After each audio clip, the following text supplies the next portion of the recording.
The Formula One season has a ton of changes coming up, and we're going to break all of those down, plus go over some championship odds and folks that we love to tail and follow this season. So stick with us on the back road. It's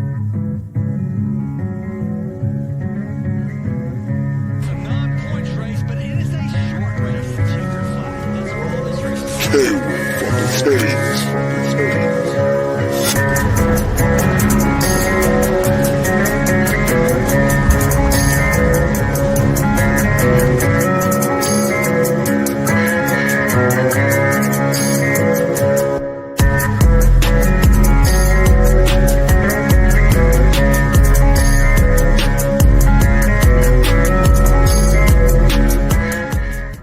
What's going on, ladies and gentlemen? Welcome into the Back Road. Normally, I would introduce the show by saying this is In Between Media's NASCAR betting show. Important to note that it's also our motorsports betting show, as tonight we'll take a look at the wonderful world of Formula One heading into 2026. So it'll be an interesting year, a new year with some car changes, some grid changes as well, and plenty of odds already out, including for races that are almost a year away. We'll get there as the show goes on. First, I got to introduce Rod Villagomez. My name's Elliot Hicks. Rod, I know it's a busy holiday season for you, and hopefully everyone out there has a great holiday season as well. Appreciate you taking the time with us tonight, Rod. Absolutely. Yeah, no, as we get ready for Christmas, only a couple of days away, are you caught up on your holiday shopping? That is the question of the day. Yeah, the wonderful thing about being able to have this camera keep us in a little box here. Off to my left are all the gifts for my family. Off to the right under this dresser here, the wrapping paper, in case we need any extras. But we put the content inside the box here, and we're going to go outside the box tonight. Like I said, all Formula One show this evening, or whenever you're watching it, is this, of course, not live. We love the live shows, but appreciate that you're able to watch the pre-recorded stuff as well while you're traveling for the holidays. I don't know when Seth's going to put this out, but again, should be around the holidays there. Maybe not a Christmas Day episode, but in any case, whatever winter holiday you're celebrating, we hope you enjoy it.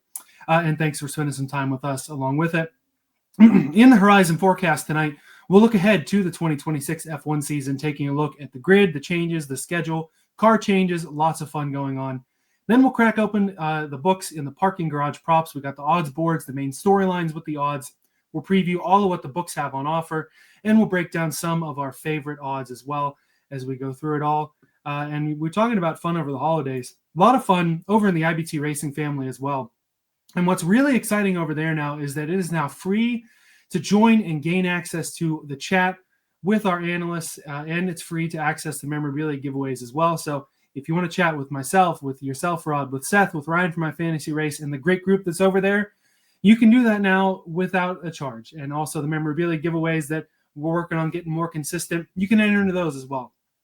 That $3.99 a month or $36 for the year charge, though, will give you access to the exclusive weekly betting model that Seth puts a lot of hard work into. Has had a preview of the Daytona 500 betting model that he's already got started up out in an episode a couple of weeks ago. Entry into our new head-to-head matchups contest as well. The fun thing about this, too, is it gives you access to the IBT football family, access to the memorabilia giveaways over there as well, and joining in the conversation. The touchdown contest over there, shout out to those running up front there as well. And we'll also be launching PGA Tour golf and entertainment family channels in the new year. You can join for free at IBT or at in-betweenmedia.com/chat or at the link in the episode description. You read IBT so much, just IBT in between it all blends together. One of our partners that we want to shout out as well is over at PropDecks. We have a free bonus contest starting this NFL playoffs, hosting a PropDecks contest where you build a player prop-based fantasy football lineup from wildcard weekend into the postseason. The winner takes home a $200 Fanatics gift card. Second place, an autographed Zach Evans Ole Miss Rebels jersey. Third place will score you an entry into the 2026 edition of Draft Night Out, our live fantasy football draft party in Canton, Ohio, at the Fantasy Football Expo in July this year. Limited spots available. You can join that for free as well by going to in-betweenmedia.com/chat. Join the Discord and go to the channel that says NFL Playoffs PropDecks Contest. Huge thanks to our partner PropDecks for helping us host this and make the NFL playoffs just a bit more interesting. Of course, I won't be able to participate, but for anyone out there who does, should be exciting, just as everything is exciting, not only in the world of football, entertainment, everything we got going on in IBT, but also in your world as well, Rob.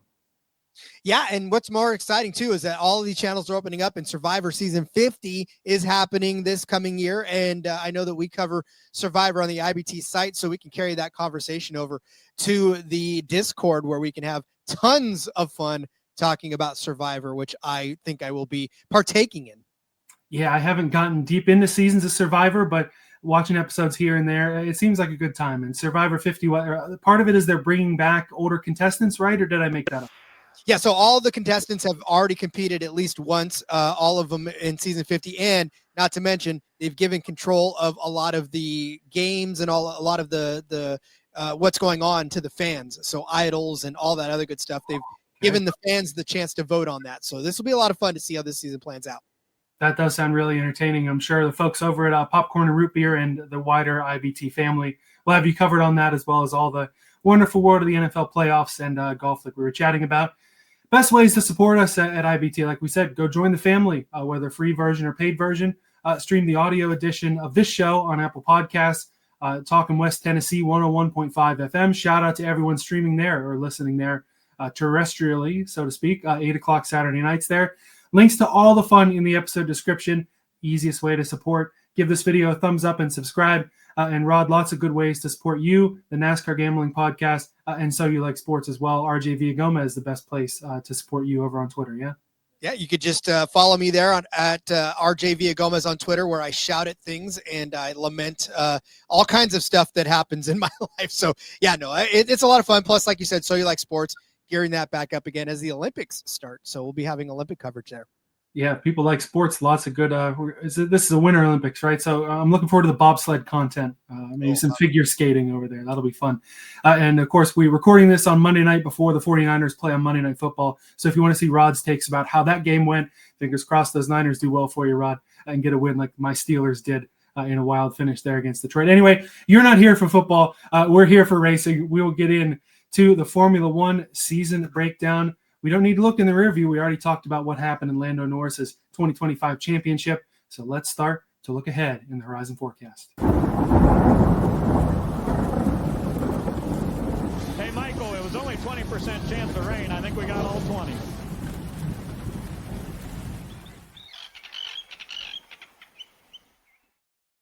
So plenty to talk about that will be different heading into 2026. The grid stayed mostly the same in terms of the drivers, but there are some notable changes to talk about. And it starts with Red Bull. Max Verstappen, of course, staying in what will be the number 3 car now, not able to use the 1, not going back to the 33.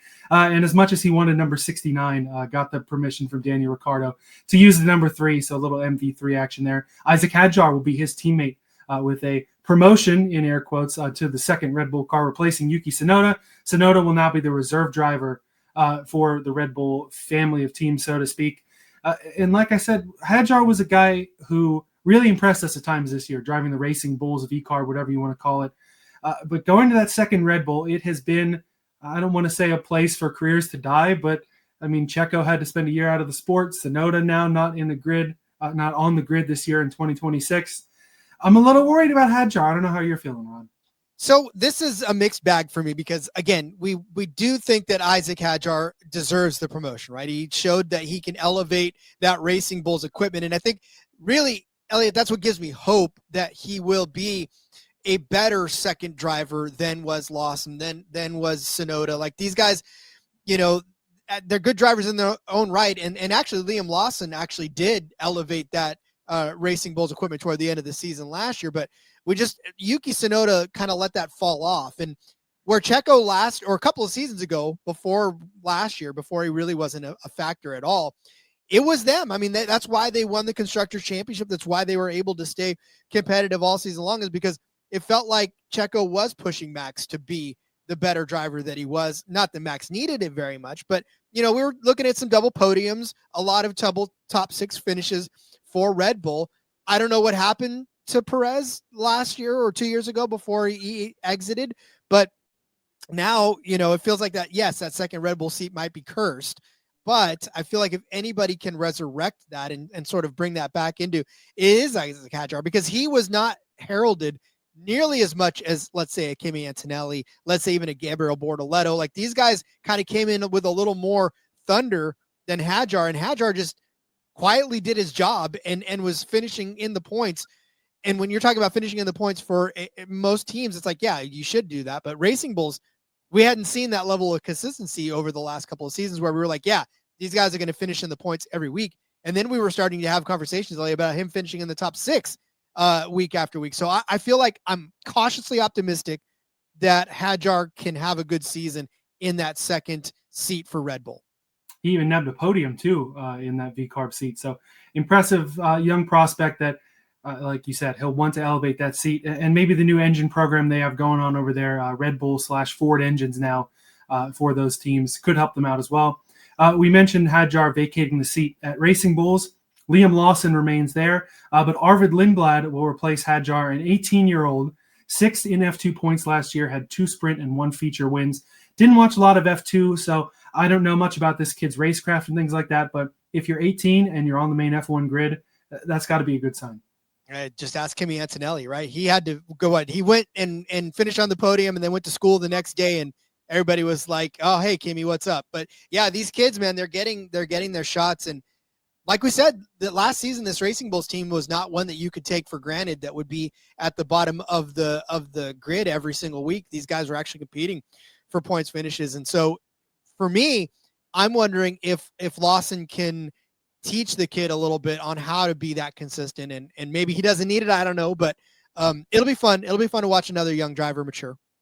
2025 had plenty of rookies. Lindblad currently the only rookie in 2026 at the F1 level. Other changes on the grid. Sauber didn't change drivers. Nico Hulkenberg and Gabriel Bortoleto still there, but that team is now supported and called Audi. I don't remember their sponsor, but they're the Audis now. So if you're looking for Sauber and you don't see them, they're Audi. Hulkenberg, Bortoleto, a couple guys that have to feel good about that. It kind of felt like Sauber was almost a lame duck for those couple of years when they announced they were going to Audi. Didn't happen until 2026. They both have to feel good. And a couple of wily veterans that have to feel good too. Cadillac, the American-owned F1 team, joining as the 11th team on the grid. Sergio Pérez and Valtteri Bottas will be in those cars. And all 4 of these teams and drivers, who knows if they'll be competing even for the points at the beginning of the year. It could be really different. Things will be really different. It could be really difficult at first, but I feel like they have the right program in place for both of these teams. Well, and I think Audi kicked Sauber out just in time because, like, these guys, it just felt like every week. I mean, Gabriel Bortoleto, we were talking about as a fringe point finisher.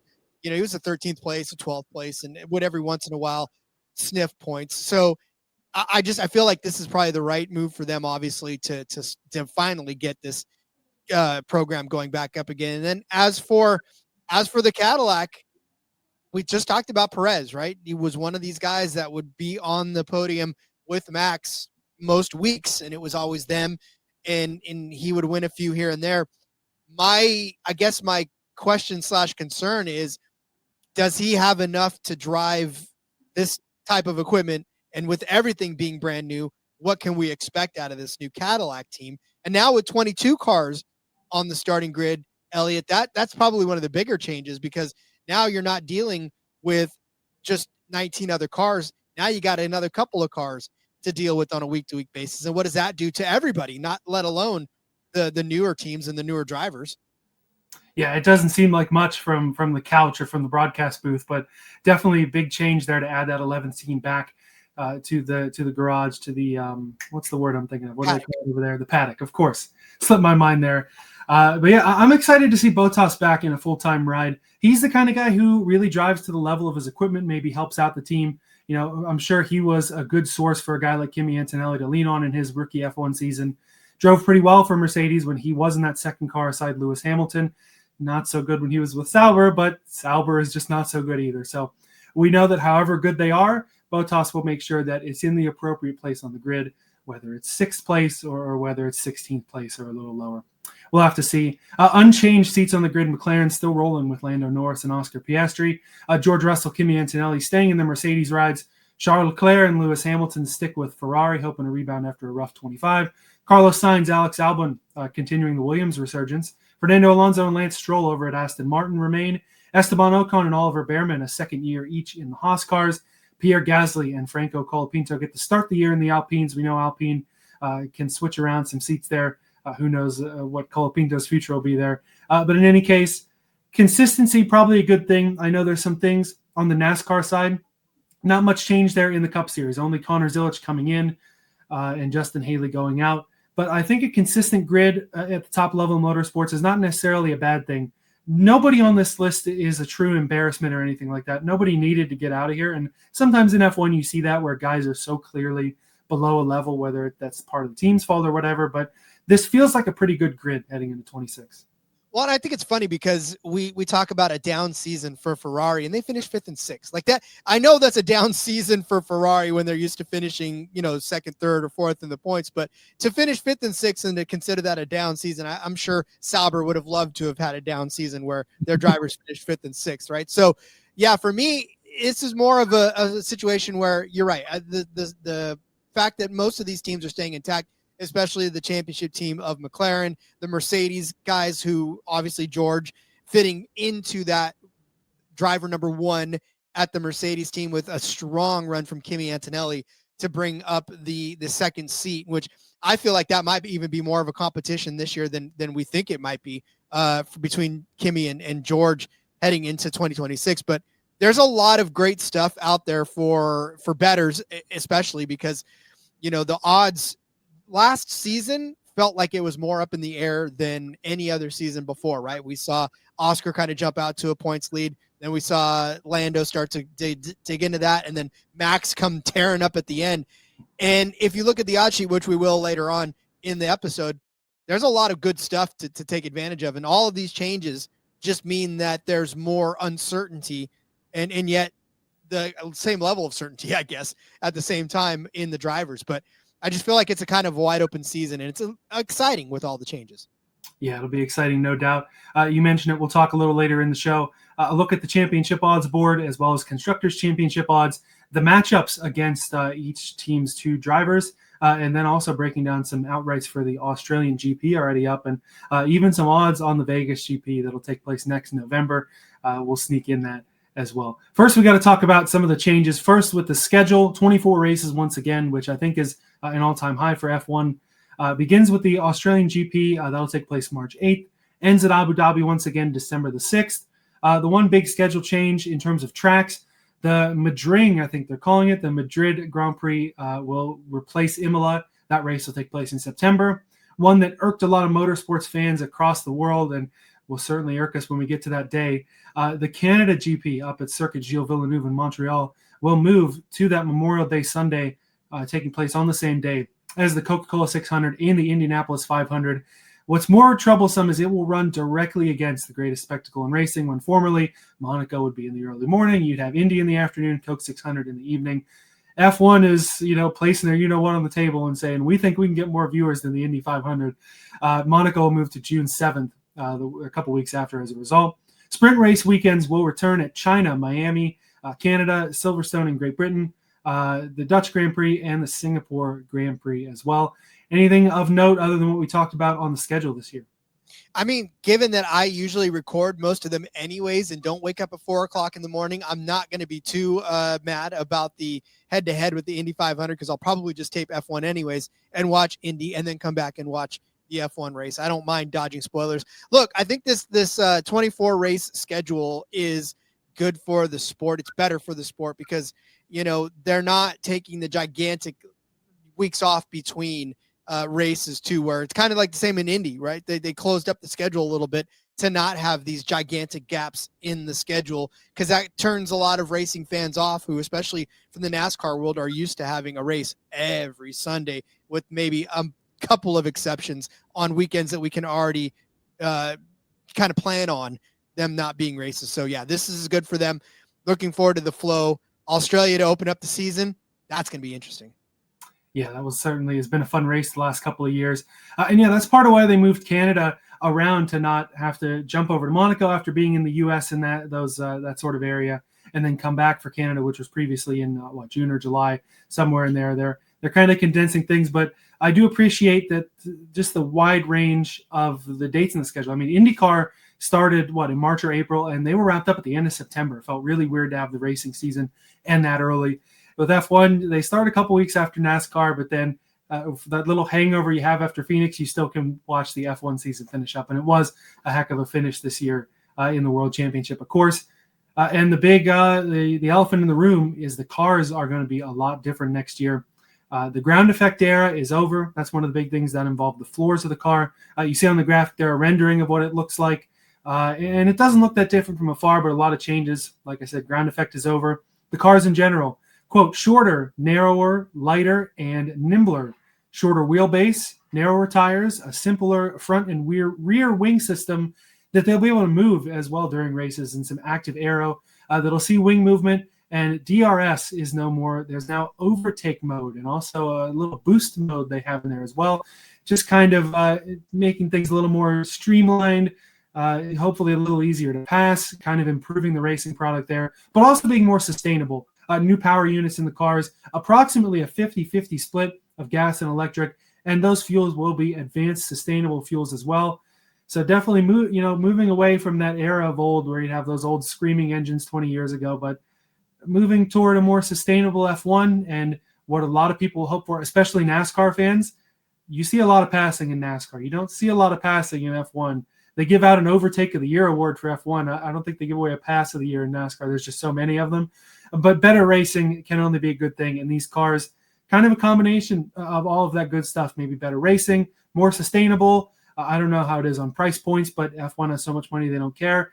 I just hope that it's not, when we were looking at the next gen in the Cup Series heading into 2022, everyone was like, oh yeah, everything is streamlined. Everything's going to be cheaper. It's going to be great. And we've seen some really terrible racing, some really big problems there. I'm assuming that's not going to happen in F1, but I guess we'll just have to see. Well, it's not like they made one little tweak on the thing. They changed the whole damn car from pretty much port to stern, port to starboard, whatever. I'm not a sailor. We're battling with things tonight. We don't have them in front of mind, I guess. From nose to tail, right? And so for me, this is exciting because like I talked about earlier with the driver changes and whatever is happening on the grid. The fact that everybody's got to learn how to drive this new car, it's going to level the playing field in a way that I don't know that F1 has seen in a little while, because these guys are all going to be learning. These teams are all going to be learning. It kind of looks like my razor if you're, going by and that blade. But I think one of the most exciting parts for me is this new concept that takes DRS out of the mix and adds almost a push to pass if you're an IndyCar person, right? Where they have and it's not, see what's great about this new aero thing that they've got going on, right? What do they call it? The active aero, is that it's not a finite amount. Like push to pass in Indy, you only have so many seconds worth of it, right? Whereas this active aero thing they've got going on, as long as you can continue to recharge your battery and use and deploy this active aero, it'll last throughout the entire race. So you don't have to be within 1 second of the driver in front of you like you do with DRS, only in designated spots, right? You have got this active aero that you can use as sort of a push to pass type of a situation and start to use it there. That's going to be exciting to me. Like obviously there'll still be designated areas that you can use it, much like DRS, but the fact that you control how much and when you use it, like you said, Elliot, the passing I think may come a little more this year because there's going to be more opportunities for drivers to learn how to overtake with this new active aero. And it's exciting. And then of course the fuel, right? I likened it a couple of weeks or a couple of days ago to, where on Back to the Future, when Doc comes back and he's got the car, right? And he's throwing apple cores and Pepsi cans and everything in there. That I feel like that's what they're going to do on pit stops. They're just going to dump the trash into the fuel receptor and let them go from there. That's what I envision. Yeah, throw a flux capacitor in those cars as well, but you'd have to up the speed for time travel because 88 miles an hour is not very much to an F1 car. That would be fun though. You talk about some of these soft drink deals and stuff like that. That you'd be drinking a lot of those on pit road if it have some fuel in the paddock there. We don't want to transpose our NASCAR and our F1. We don't want to sound like those country boys talking about F1, but to an extent, that's kind of what happens on a NASCAR show. In any case, before we get to the odds boards, I want to talk about another one of our partners from WannaParlay.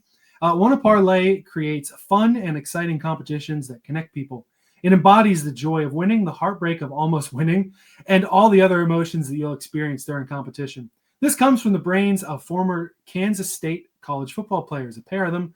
It's all about stacking legs, competing with real sport lovers like you, and getting real cash wins every day. you can make a lot of money and you can cash out fast. Are you ready to get in the game and flex those parlay legs? Download the app for iOS and Android. Get a 100% deposit match bonus when you use the code IBT at signup. That's code IBT to get a 100% match bonus at WannaParlay. You can find the link to that in the episode description as well. Shout out to WannaParlay. Shout out to PropDecks from earlier. And shout out to all of our partners and everyone watching here. Appreciate you taking the time over the holiday season to check in on some Formula One. We're excited to get to the odds, and it's about that time to pop open the parking garage props.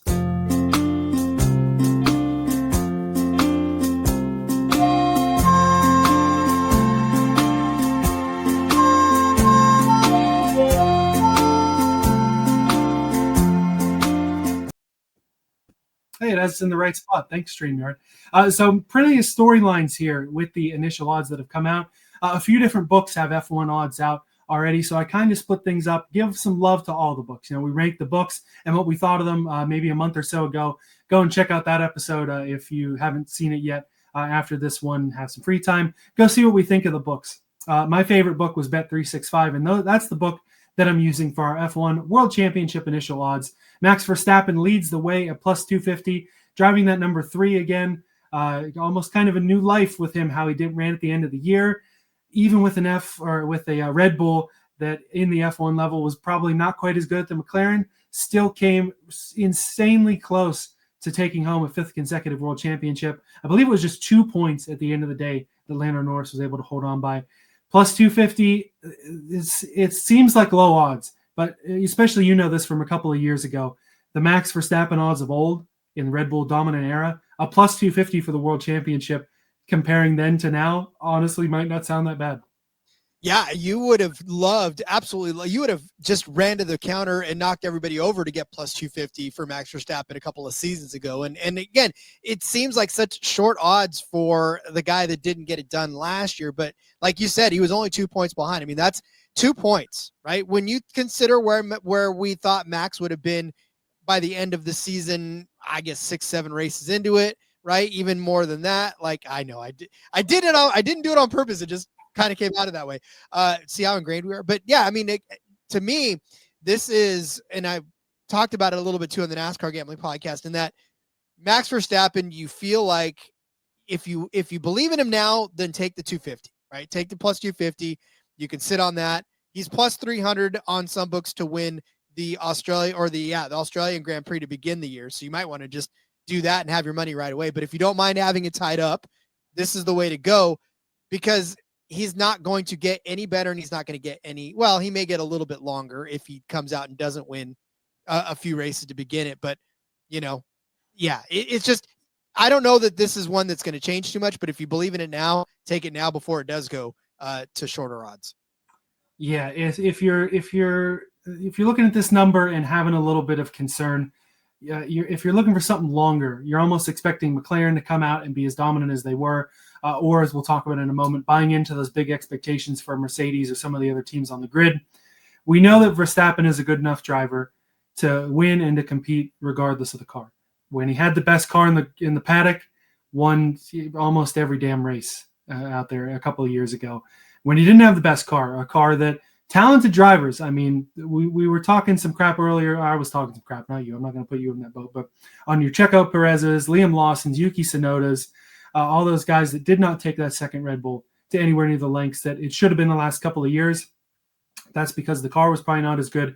Max Verstappen is still out there winning races, winning a world championship in 24 after front-loading the season before the teams caught up, and then coming within 2 points when the McLarens were significantly better, and at times the Mercedes probably better than the Red Bulls as well.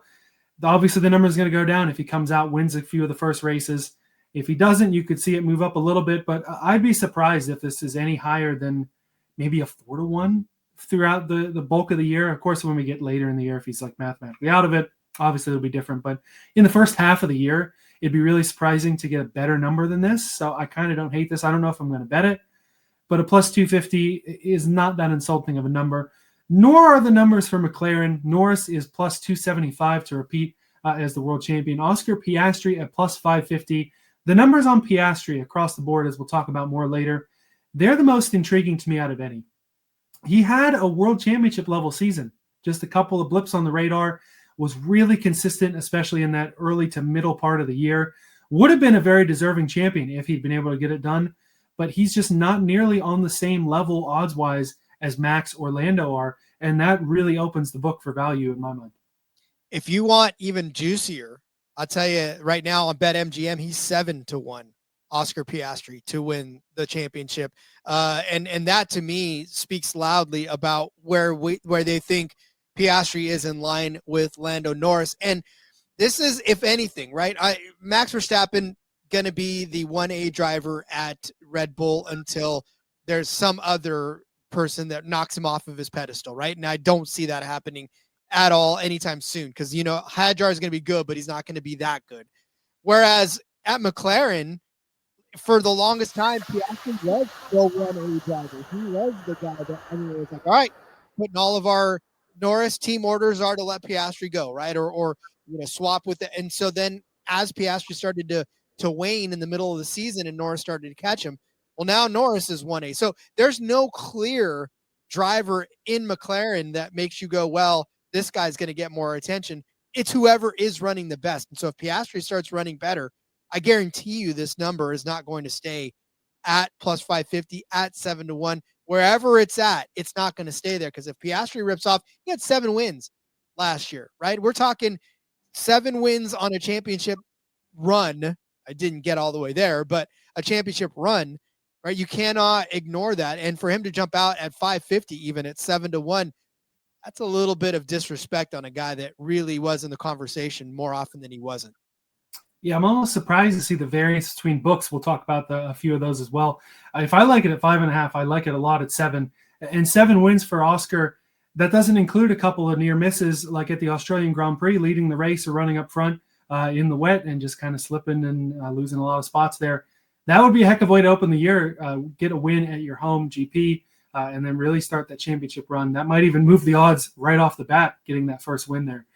As we talked about earlier and have been talking about, big-time expectations for Mercedes this year. Russell and Antonelli, both really high-level drivers, and they're potentially expected to have the best car on the grid, or at least compete with McLaren, who, of course, also works with Mercedes. George Russell, plus 333 to take home the World Championship. Antonelli, the second-year driver, at 11-1. I think it's still too early for him, but this year, if Mercedes is as good as people think they are, really could be the coming out party, so to speak, for George Russell as a championship contending F1 driver.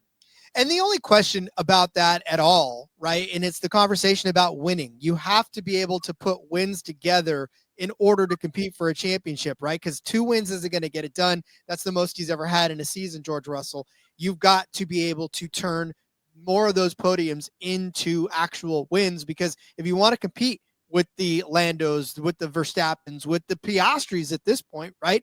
You have to put yourself in winning positions. And that's the only thing that I feel like is going to hold a George Russell back. And the fact that he's at these odds to win the championship, right? I mean, I don't know that is where he should be priced. I feel like he should be priced somewhere outside of the Oscar Piastris right now.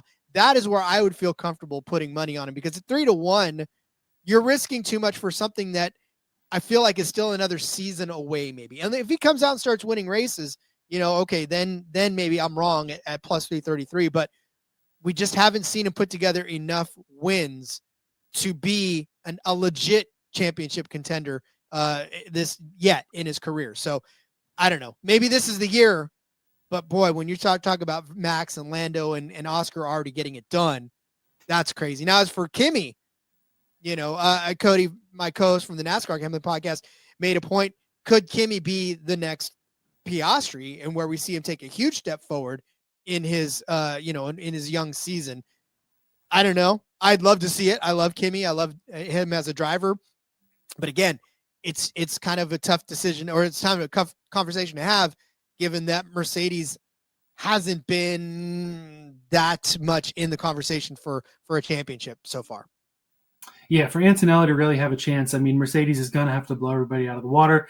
It's a big-time step from a 19-year-old driver in his second year going for podiums more often. And it's, like I said, it's a big step to go from that to being a championship contender. I can kind of understand putting Russell in between Norris and Piastri. The book's assuming that Lando will keep that one spot and Oscar as the 2. Again, that can flip very easily, potentially within the first 2 or 3 weeks of the season or 2 or 3 races. You talk about wins, though, with Russell. I agree. Got to win more. Need to see more out of him in terms of being on the top step of the podium. But in a year where McLaren and potentially Red Bull and some other cars were equal or better than Mercedes, we saw 4 guys win Grand Prix last year: Verstappen, Norris, Piastri, and George Russell, pulling out a couple of wins there. So it'll be I'm optimistic about him. I don't like it at a plus 333. And again, there's enough variance in the books. I could have aggregated them potentially a little bit better. If you give me Russell's number at Oscar's plus 550 there, I'm much more intrigued. But probably going to be a wait and see. If it comes out, though, and Mercedes is the best car and the odds end up being more in terms of the max plus 250, I'll regret it. But I'd like to think those first couple of weeks I might have a shot to get a better number on George Russell if I'm thinking about betting George Russell. You talk about – or go ahead, sorry. Oh, sorry, no, and just to kind of put a wrap on that, George Russell plus 450 on Caesars, I'm still not even necessarily all that thrilled about that as well. No, thanks for checking on that. But 450, no. 550, I'm starting to think about it. You talk about variance of the books. This is a number I did look at a few different places. Bet365 has Fernando Alonso at 12-1 to win the championship. Where if you go to the Score Bet, formerly ESPN Bet, he's at 25-1, where we see Charles Leclerc, who on that book is at 28-1. We'll talk about Ferrari in a minute. But Aston Martin, one of those teams that when we were looking forward to these 2026 regulations, Aston Martin, a team that is not really that flashy in the modern day F1 grid. Alonso, you talk about wily vets. I think Fernando Alonso fits that definition better than anybody on the F1 grid, but a guy who hasn't won a race in a million years, hasn't won a pole in a million years and a half, a guy who's been racing for a million years, though, and a guy who really can take this team to the next level to where they're potentially, we talk about Leclerc, rumors have thrown maybe Leclerc looks to get out of Ferrari, go to Aston Martin. We know Lance Stroll is there, and we know Lance Stroll is not an F1 champion. But a guy like Fernando Alonso, twilight of his career, coming back after a little sabbatical from F1, he's been back a few years now, has run like an old Fernando Alonso would expect in a car that's not the best on the grid. But do you think that the old wily vet has anything left in the tank to be anywhere near a 12-1 for a championship title? He's 10-1 on BetMGM, if you can believe that. Maybe that number on the Score Bet's pretty good then, 25-1. Well, yeah, he's 25-1 also on Caesars as well. So, but here's the thing, right? I mean, when you look at Fernando Alonso, I'll ask you the same thing that I asked Cody just a little while ago. When do you think his last win came? What season do you think his last win came? The number I don't remember if this was his last pole or his last win, but the year 2012 sticks in my mind. 2013 was the last time he won a race. I mean, it's been 12 years since he's won, and he's only had since 2015, he's only had 9 podium finishes since 2015. So going back 10 seasons, he's only had 9 podium finishes. 8 of those came in that 2023 season when the big 5, right? Remember, it was Red Bull, it was Ferrari, it was Mercedes, it was McLaren, and it was Aston Martin. So Aston Martin got tossed. It was the big 4, and then Aston Martin, namely, I guess, Fernando Alonso, started sneaking in to the top 6 and winning some podiums in that 2023 season. So they were like, all right, fine. The book said top 5. Well, since then, he's had no podiums. His average finishes in the 2 seasons were 10.2 and 11.9 in 2024 and 2025. I don't even think 25-1 makes me feel like I can do anything other than watch that number continue to rise as the season progresses for Fernando Alonso. Yeah, that just shows how high the books must be on what they're hearing about Aston Martin, a guy who still has some talent. Being at those odds, they're protecting themselves. But this is almost, if you want to equate this to the NASCAR Cup Series title odds, this is almost like your Connor Zilic 10-1 for a title bet. You have to have it there for protection, and people are potentially going to bet it. Is there a chance in hell it hits? Absolutely not. I don't think so. But it would be neat to see Fernando Alonso go out with at least one more GP win or something like that, and then potentially move Aston Martin to the next era, whatever that is. Talking about Ferrari, before we start to get to the really, really long odds, The books certainly seem to think that they're in big trouble. Lewis Hamilton at 50-1 after the year he's had and after how Ferrari has looked, I kind of understand that. Charles Leclerc 25-1, 28-1 on the score bet, maybe even longer on other books. This guy to me feels like one of the 3 to 4 best drivers on the grid. Has been a Ferrari guy for a while now. Of course, he's got some race wins, signature win, of course, at Monaco a couple of years ago. Leclerc being this far, it really shows that at least the books, if not the general F1 world, really has to be scared about Ferrari and how poorly they could perform this year, because this seems like way too long a number for way too talented of a driver. Well, and so if you're going to put Fernando Alonso at 10-1, at 12-1, hell, even at 25-1, and you've got Charles Leclerc, who has 6 wins over the last couple of seasons, which, as we've documented, it's rare that anybody outside of the Red Bull camp or even the McLaren camp can get wins, right? But 13 podiums in 2024, 7 podiums last year. He didn't get a win, but I'm telling you, if you're going to put them on the table, if you're going to put Charles Leclerc and Fernando Alonso on the table and tell me I have to pick one at 25-1, it's going to be Leclerc, and it's not even close, because he's the one that has at least been, if you think about a couple of seasons ago when it was him and Max in that championship conversation, until Max completely kicked him out of the conversation, it was him and Leclerc, right? Those were the guys that you were legitimately talking about with a shot to win the championship in 2024. So I feel like he's got more of a shot to get back to that, whereas not even close on Fernando Alonso. As far as Lewis Hamilton is concerned, it'd be a fun story for him to go right off in the sunset with another championship, but he's got a lot of work to do, and we haven't seen it out of him over the last couple of seasons. His last run with Mercedes and his initial run with Ferrari. So yeah, just as your graphic suggests, this is a hands on the head type situation for these guys. I did the little 6-7 earlier. I'll use some more terminology the kids use nowadays to continue on Lewis Hamilton. Is Lewis washed, or does he have a shot?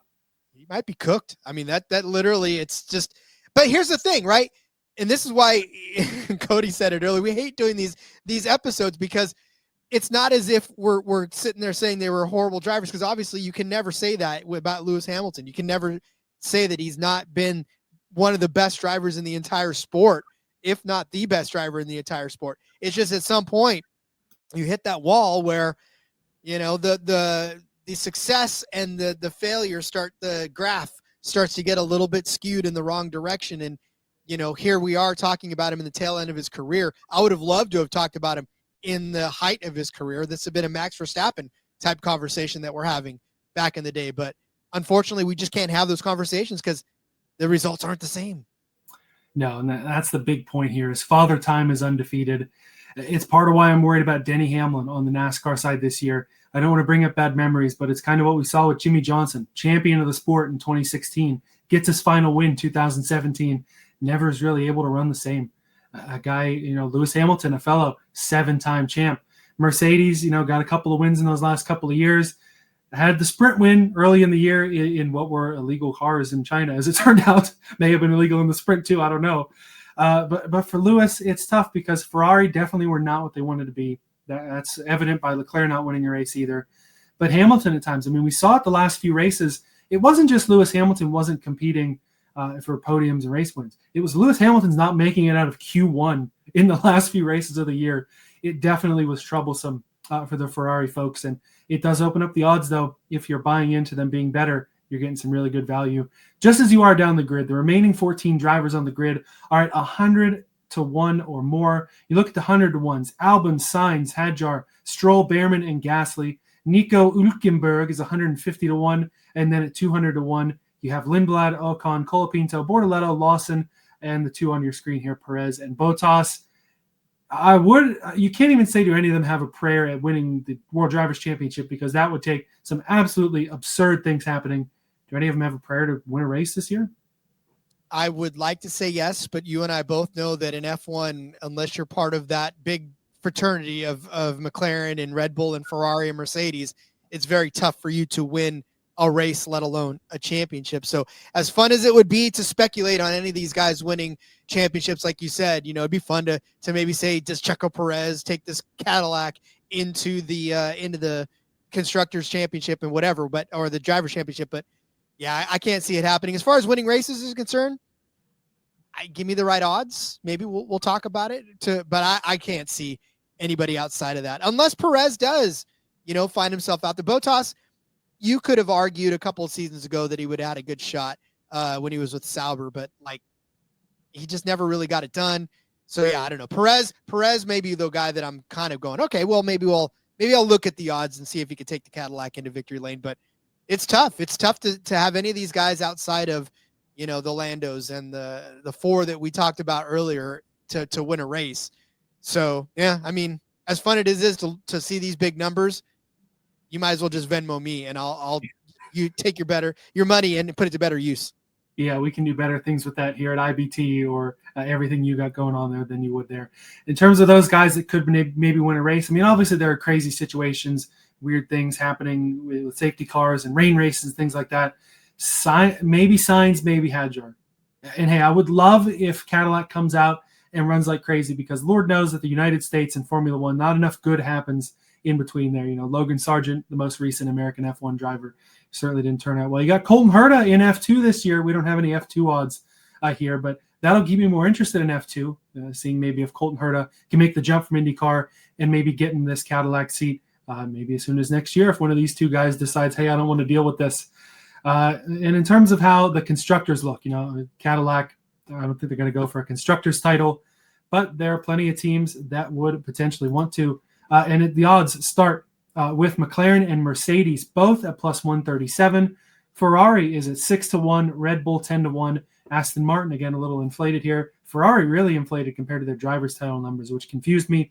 14-1 for Aston Martin. Audi is at 20-1, Alpine and Williams 40-1, Haas and the Racing Bulls 100-1, Cadillac all the way down at 200-1. Feels like it's McLaren or Mercedes, and that's why they have by far the shortest odds here. What I find interesting, though, and you're absolutely right. I mean, obviously, that's why the books did it, because they can't give any longer odds on McLaren, first and foremost, because they would get crushed on that one. But McLaren plus 150 on BetMGM as well, just if you want to take a stab on that. But and Mercedes as well, plus 150. But yeah, what I find interesting to me, though, is that when you look at those two teams, obviously it's going to come down to, I think, McLaren for sure. But look, Red Bull, I'm not necessarily overlooking them, especially with the Caesars has them at 12-1 right now. And I mean, look, we know that Max is going to get his, right? He's going to be the guy that he's going to be. And I think what the books are doing is they're telling you they don't have any faith in Hadjar to do what we talked about earlier in the episode, and that's to actually drive this second Red Bull car like they're supposed to, right? I mean, it's not as if the equipment is just like worlds apart. It's the same equipment. You just got to have the driver to do it. So really what this boils down to is you're taking a chance on Hadjar to be that driver. And at 12-1, I mean, we're talking Red Bull, like we talked about at the beginning of the episode. If you were giving me 12-1 on Red Bull to win the Constructor Championship a couple of seasons ago, I'd have sold my house and put everything I had on that. The books would have been broke after that, right? But obviously in a couple of seasons, we've seen the decline. But this is all a brand new slate now. The cars are different. The field is different. There's so much different about this that I don't know the discrepancy between McLaren and Red Bull is justified in this instance, right? Because you talk about the standings from last year, and yeah, there's a huge gap between McLaren and everybody else. But that was what it was like with Red Bull a couple of seasons ago. So I think we can see that happening again this year, and I'd take a stab at 12-1 on Red Bull in a heartbeat. Yeah, I don't hate the value there. I think it is those front four, if maybe even taking Ferrari out of there. I can't really equate that 6-1 in the constructors, but then 25 and 50-1 for those guys that win the Drivers' Championship. I don't know. But for Red Bull to have a shot, you're going to need Hadjar to run like crazy, which he's got the potential to. Good young driver. And you're going to need those Red Bull Ford power units to really be impressive there. And there's been some rumors floating around. Maybe the Mercedes, maybe the Red Bull, maybe they have a little bit of an edge in the new rules they might be able to get away with. It certainly could help, but it really would take a lot just because we've already seen, we've seen a full season from Hadjar too, but Antonelli a full year in those Mercedes along with George Russell, a guy who we think could be a sneaky WDC favorite if he can win some more races, which obviously gets you more points in the Constructors title. And then McLaren, of course, the best duo in F1 right now in Norris and Oscar Piastri. you're going to need to have one of them really kind of have a rough year, but I'm not really ruling it out either. I think with that odds discrepancy, you can take a bet on Lando having a really crummy championship hangover, not getting a lot of points, giving a team like Red Bull to have a shot. As we move, talking about Red Bull, they're the first standings matchup that I want to talk about. These odds are now from the Score Bet, formerly ESPN Bet. I wanted to bring this one up first because it probably is the easiest one. It's kind of a no-brainer. Verstappen minus 2,500, Hadjar at plus 1,000. It would be the surprise of a lifetime for Hadjar to earn more points than Verstappen this year. I think Verstappen would have to not finish the season in order for this to happen. So what you do is you take this, you parlay it with Max Verstappen's championship, and sit and wait for the end of it. Yeah, and it's worth holding up that investment the whole year, unless you think something tragic happens, and we're not going to go down that rabbit hole here. We're not feeling that dark tonight. It's the holidays. We're not doing that. McLaren could be really interesting, though. Lando Norris, the favorite, at minus 180. Oscar Piastri, plus 140. And this is another situation where I'm looking at this as these guys are kind of a 1A, 1B. Oscar has started hot before, hotter than Norris did last year in his championship year. Oscar at plus money here, I'm really interested, but again, I would like just a little bit of a better number. Maybe other books have that. I'm okay with this, actually, because if you're going to stake your claim on it now, the Piastri part of this could end up flipping around if Piastri gets off to a better start than Norris. And then now you're looking at, well, if they even offer this again, but I would not feel bad about taking the Piastri part of this, because like you said, this really was a coin flip for the better part of the beginning of the season, right? I mean, obviously Piastri did what Piastri did, so it felt like more of a leaning toward him. But as the season progressed, it started to get even closer and closer and closer. And I think both of these guys were close enough to each other that this separation between these odds doesn't feel right to me. It feels like it should be closer to an even 50-50 split. So the fact that you're getting Piastri here at close to 1.5 to 1, like I said, I wouldn't hate you if you took this now. Yeah, only one 50-50 matchup across the entire F1 grid. We'll get to that in a few minutes. I do hope that they bring out inter-team standings matchups again. Last year, early in the year, I put a Verstappen over Norris. I cashed out of it in the summer thinking, well, this is a garbage bet. I'm just going to take my, it was probably a 70-cent bet. I took my 12 cents and I walked out of the room. And then it would have been a heck of a sweat at the end of the year that I might have been able to get a better cash out for. But now I know, don't ever count out Max Verstappen. That's what I learned. And don't count out Piastri over Norris here. Mercedes now, George Russell at minus 300, Kimi Antonelli plus 220. You got a lot of faith in Kimi. Is plus 220 enough to have him as the lead Mercedes driver worth betting in your book? Unfortunately, I don't think so, because I think that where we see the McLaren 1A, 1B, it's not the same mentality at Mercedes. Obviously, Russell is that clear primary driver. He's the principal driver there at Mercedes. And as good as Kimi Antonelli's been and is going to be, I think as long as he's paired with Russell, it's not going to be a fair split. And this would take Russell really having a monumental breakdown, I suppose. I guess, like I said, the wins haven't been there, but there's been podiums, and I think this would have to have Kimi really, really up his game this year to the point where he's consistently finishing on the podium ahead of Russell. And I mean, again, as much as I love where he's going to go, I don't think he's there yet. So I still like Russell in this instance, although minus 300 is still a lot to swallow. Yeah, I don't think I'm taking the bet, but I agree with you in the semantics there. This is an interesting conversation potentially for next year after the first year of these new cars, see how Mercedes does. If you have a situation where Antonelli goes out, gets his first GP win, maybe rips out a couple, George Russell maybe has the same amount of wins, is not able to mount that WDC charge, this could be a really intriguing conversation where it could be more like McLaren next year. But yeah, for this year, I don't think Kimi has quite the same experience as George Russell. Not enough to swallow minus 300, though. Looking at the Ferraris, Leclerc, a big favorite here, minus 450. Lewis Hamilton at 3-1. Man, this almost tempts me just enough to have a little faith in the old dog learning some new tricks in Lewis Hamilton. But I do think Leclerc bounces back big time. And again, I'm not betting a minus 450, but I'm also probably not betting the Hamilton 3-1 here. Hey, the books knew what they were doing on this one, because plus 300 for Hamilton is just enough to make you go, there's a possibility here, right? Because there's just one more.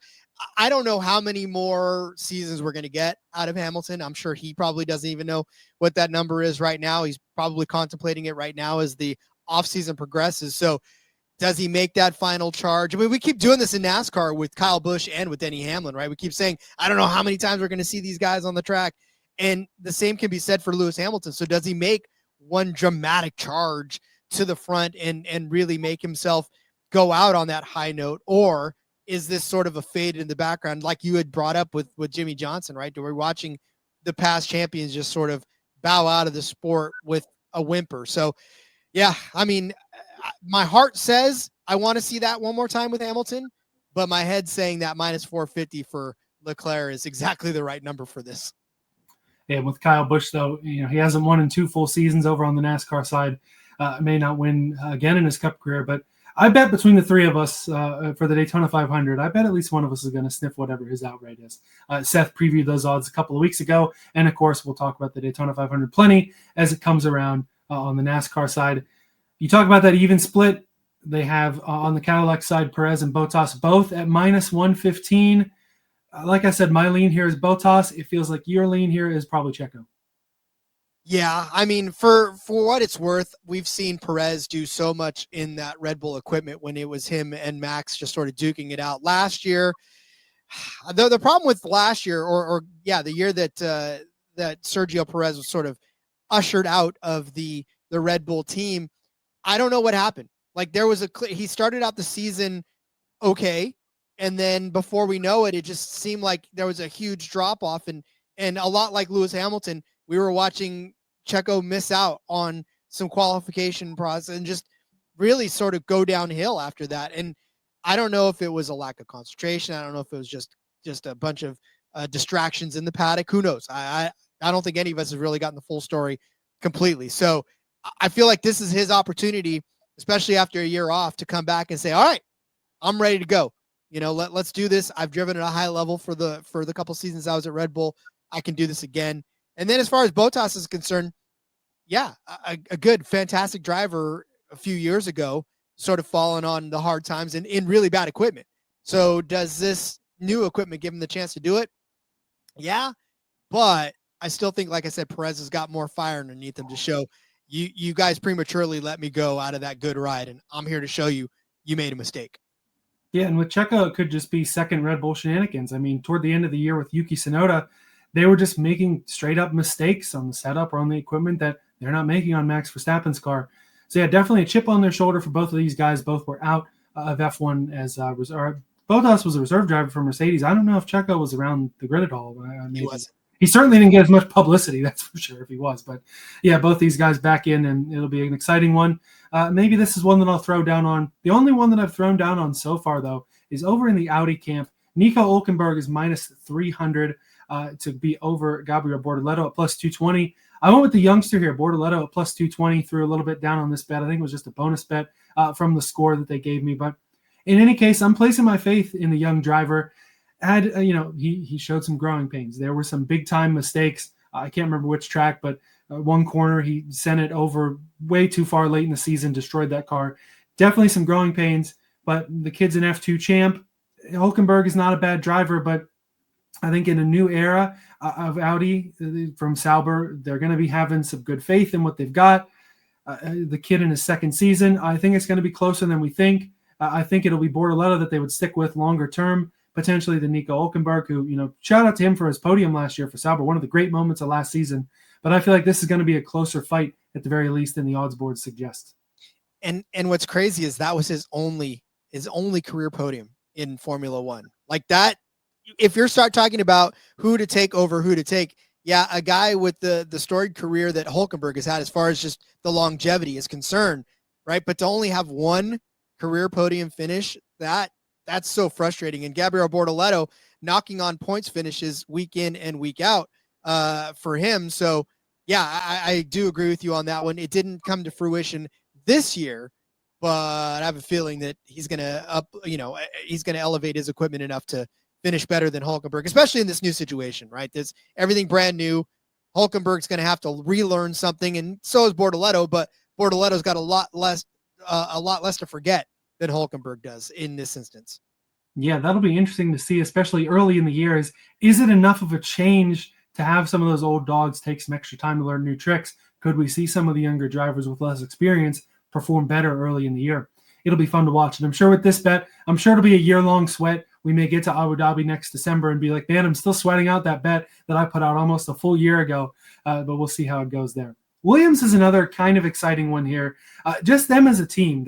They made the biggest strides in recent memory to becoming, at least getting ever closer to being decent again in F1. I mean, they were the dominant team decades ago, were an embarrassment within the last couple of years. It was a respectable season by Williams' terms, at least of late. Bringing Carlos Sainz in the building certainly helps. He's at minus 150 here. Alex Albon at plus 110. A lot of these minus money numbers, a lot of the favorites, really tough to consider here. I feel like a minus 150 might even be an okay amount of juice to drink on Carlos Sainz and Williams.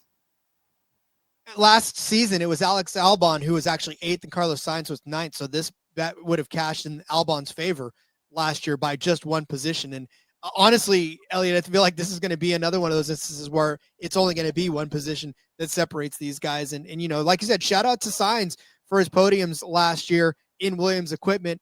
I know he wants better, right? Being let go from Ferrari hurts. It stings. It's almost like Checo being let go from Red Bull, and that you've been one of those elite drivers, because especially a couple seasons ago when we were talking about Ferrari, it was Leclerc and Sainz fighting with each other, right? Wherever Sainz goes, he's always in a dogfight with his teammate, and if this is no different.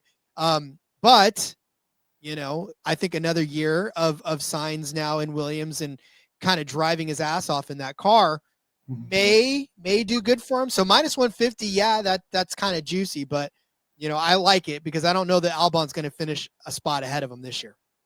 Yeah, another one that'll be a good sweat. Yeah, I like the edge to Sainz here, like I said. Moving to Aston Martin, big time discrepancy here, of course. Fernando Alonso minus 550, Lance Stroll plus 380. I mean, what more can you say about Lance Stroll? At times, he shows that he deserves to be on the F1 grid. I said there was nobody undeserving. Lance Stroll, maybe the closest to being undeserving, but for all the crap that he gets, does he have the ride? Probably because of his dad being high up at Aston Martin, of course. Is he a respectable enough driver at times? Absolutely. Do I think he's going to beat Fernando Alonso over a full season? Absolutely not.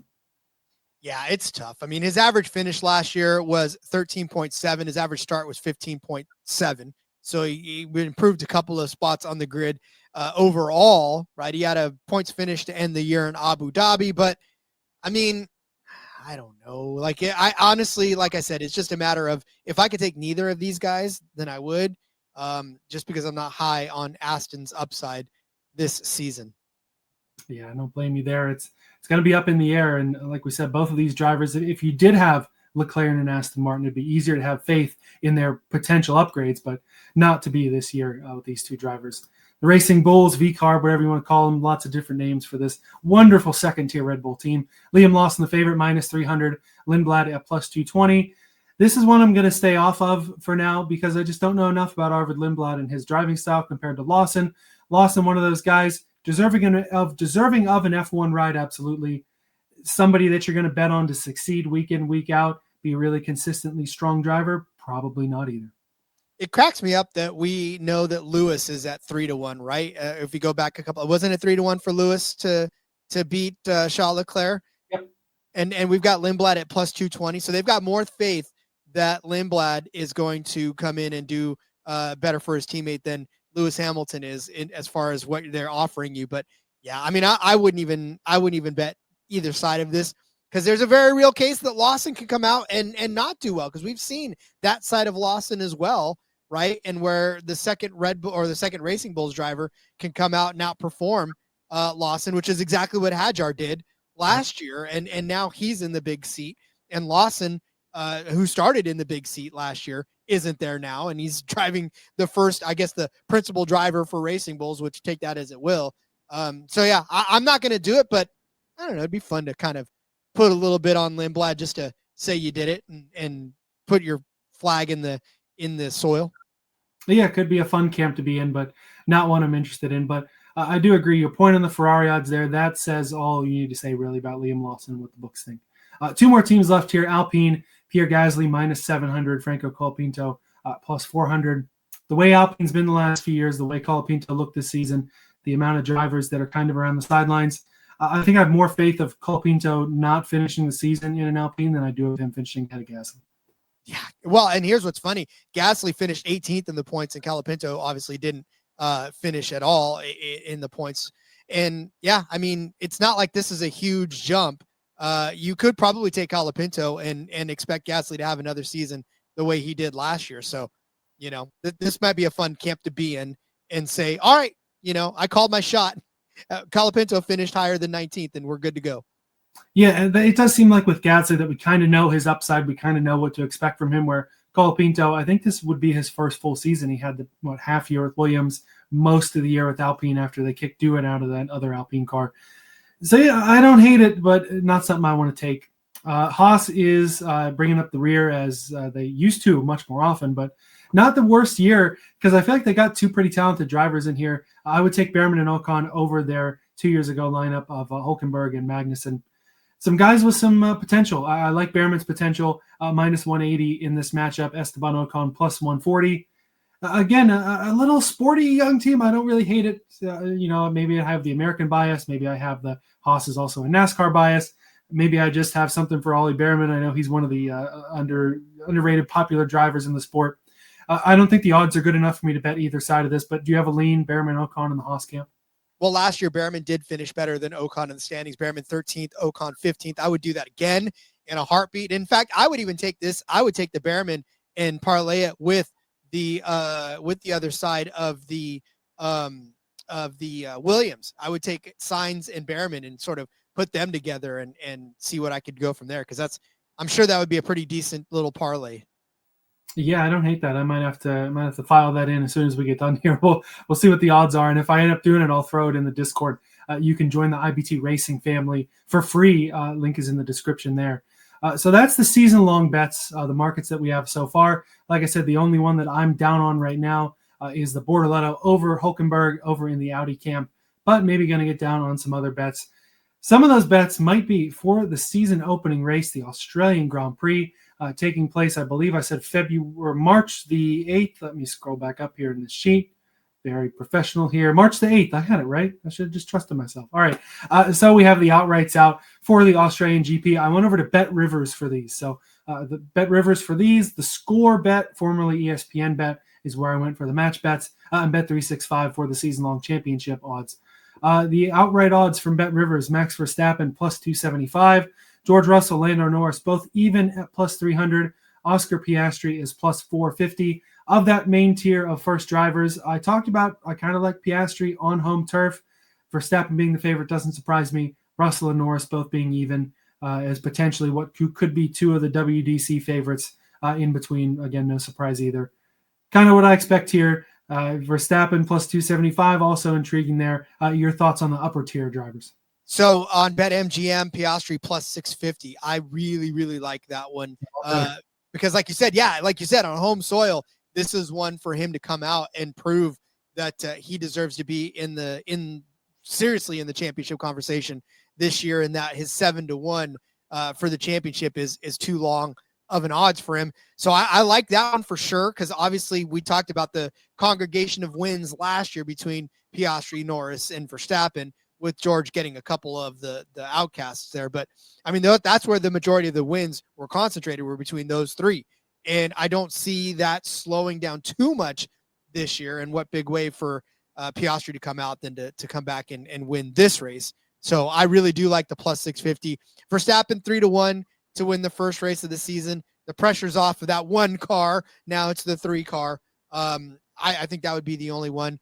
I know Lando and George, in the conversation, but I feel like this could be a heavy Max and Oscar day. Yeah, wouldn't surprise me one bit. In the second tier here, Antonelli at 9-1 over on Bet Rivers. Leclerc, Alonso, and Hadjar all at 20-1. Lewis Hamilton 28-1. Lance Stroll at 40-1. The rest of the field 100-1 or longer. In terms of winning this race, I mean, it would be a heck of a statement for Ferrari to come out. And, I don't want to say shut up the haters. They deserve the crap that got talked to them. They didn't run like Ferrari last year. They didn't win a race. For them to come out and win in the first race of the year would be a big statement. I just don't think it happens. And same with Antonelli. Do I think he probably wins a GP next year? I do. Do I think it comes in the first race of the year? Not a chance. No, it's so difficult to come out and win a race, let alone one where you haven't won yet, and you have to settle into all the new stuff that's going on. Like you said, Kimi's going to win. He will, but I think the first race of the season might be too much to ask. Where it gets interesting for me, I think, is Charles Leclerc. I 2-1 or 20-1 rather for Shaw to win. I mean, look, man, we just talked about it. Like he deserves to be in this mix, and I think this is where he could plant his flag again and get back into the conversation to win. So, yeah, I mean, that would be where it'd be interesting to me, Charles Leclerc at 20-1. Why is Fernando up there? Why, Elliot? Why? They got faith in the Aston Martins. I mean, Stroll 40-1, the rest of the field 100-1 or longer. That certainly is putting a lot of faith in the Aston Martins for sure. Probably the best storylines of Verstappen, first race in the 3 championship run, going out there, putting himself on the right foot would be cool. Of course, Norris and Piastri, that'd be more expected. Oscar on home soil winning it would be great. Antonelli first win, Leclerc shutting him up. A lot of great storylines to come to start the year. There's also other race odds out for another race. The beautiful thing about having an F1 GP in Las Vegas is there's always bets to be made in Vegas. Caesars, we already have odds for next November's Las Vegas GP. Max Verstappen, your favorite, at plus 240. He, of course, a 2-time winner of this race. Lando Norris, plus 350. George Russell, the winner in 2024, is at 4-1. Oscar Piastri, 5-1. Kimi Antonelli, 11-1. The McLarens were pretty sporty in this race just about a month ago before they got DQ'd. Verstappen, of course, took home the win. Russell has been good here. Antonelli had a solid run there. That was the race where he was on crazy old tires and really held up a couple of guys in the points, right? That was a heck of a run for him. In any case, I'm not touching these until probably after July the 4th. I'll be sitting there with my hot dog, fireworks going off. Then I'll be thinking about potentially what to do in the Vegas GP. But in terms of now, there's no way you can take a lean on this race.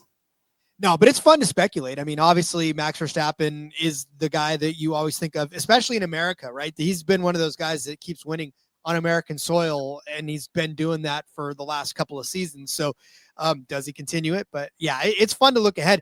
It amazes me, though, that they do have these odds this far out. Are they really taking that much action on it right now to keep it up? And we barely got Daytona 500 odds, and we still don't have really good championship odds for NASCAR. Vegas never sleeps. We see it, I mean, with the races. The first 2 years starting 1 a.m. Eastern, 11 p.m. Eastern this past year. You talk about the early morning races. I don't want the early morning races, but I will take a 1 a.m. start. But I'm still young. In the future, I probably would rather, those midday. We get a couple, Mexico or, when they race at Coda, Miami, smack dab in the middle of the afternoon. You still probably tape it if you're watching NASCAR, but there are a few that maybe you'll take F1 for as well. So, yeah, broke down the F1 season. We are excited for the NASCAR odds to come out. Of course, plenty to break down there whenever they do happen. Season standing matchups really good. Anything other than just title. I don't even know if we have title bets in most books, but we got plenty on the Daytona 500. Again, Seth did a solo episode, did a great job breaking down his betting model, making some early picks, breaking down the markets. In terms of F1, though, we got a little bit of extra time. Last year, 4 GP winners. The year before, I think there was at least 8. Are we going over or under 4 in terms of race winners this year? I'm going to go over because I'm hopeful that there's a little more variance in this car that makes it somebody can actually win this race that hasn't won a race. Maybe like I said, Charles Leclerc got held out of the winner's circle this last year. He's sort of the Joey Logano of this, where he had 3 wins in 2024, 3 wins in 2022, but 0 in the odd years. So maybe he gets a win in this one. Maybe we do see a Lewis Hamilton jump up and actually get a win in this one. Like we said, Kimi's probably going to win a race. So you already pencil in or even pen in Max getting wins, Lando getting wins, Oscar getting wins, and then George going to get a win in there as well. So that's 4. And then if you put Kimi, if you put Shaw, then that's easily a 5 or a 6. So I can see this going over for wins or 4 winners in this season. Yeah, I wish they'd give us that bet too, because we'd be down on it here on the back road. Lots of fun here. Nice to kind of take a break from the NASCAR side, go full F1. Of course, all throughout the season, of course, we do sprinkle in F1 bets toward the end. Of course, we're NASCAR focused. Each week during the season, we'll break down the NASCAR Cup, O'Reilly Series, formerly the Xfinity Series, and Truck Series odds whenever they are racing. But we do like to throw in the F1 odds as well. And we did pretty well this year. I hit some solid bets. Rod, you always have some good F1 leans. And even Seth hit a couple, so big shout out for him. And a shout out to everybody. Thanks for taking the time to watch over the holiday season. If you haven't already, the IBT Racing family is free now to join the conversation. It's that $3.99 a month or $36 for the year. Gives you access to the exclusive weekly betting model that we got going over there that helped us win a lot of money on the NASCAR side this year. Best way to support, like and subscribe if you haven't already. All the fun in the episode description on the in-between side. NFL playoffs ramping up. It's college football betting, I'm assuming people are doing over there as well, along with PGA Tour and entertainment betting as well. Lots of fun going on at IBT. Always lots of fun in your world as well, Rob. Yeah, indeed. The best way to follow all of that is at RJ Villagomez on Twitter. And then, of course, like we talked about earlier, the So You Like Sports website, which I cover everything from darts to rugby to whatever else is out there that the books have. Because if the books offer it, they want you to put action on it. And I just am a guy who loves his obscure sports. So, just writing about anything and everything. And, of course, the Olympics, the Winter Olympics coming up. So plenty of opportunity for content on that one from the betting nature. And 2026, big year for So You Like Sports. I'm really going to take a lot of swings out there and try to make that into something special for you guys out there. Yeah, I'm really excited to keep following it. Like I said at the top of the show, I wasn't even really thinking of the Olympics angle. I'm excited for that bobsled, figure skating, and everything else content out there. Always a lot of fun to catch those Olympics, winter or summer out there. All right, that about wraps it up for us here. Thanks for rolling on down the back road with us. Happy holidays, Merry Christmas, safe travels. Enjoy your Boxing Days and your Kwanzas. Hope everyone had a great Hanukkah and any other winter holidays. We should be back with an episode before the new year. If not, in any case, you'll see us next time. At least fingers crossed, we'll see you next time on the back road.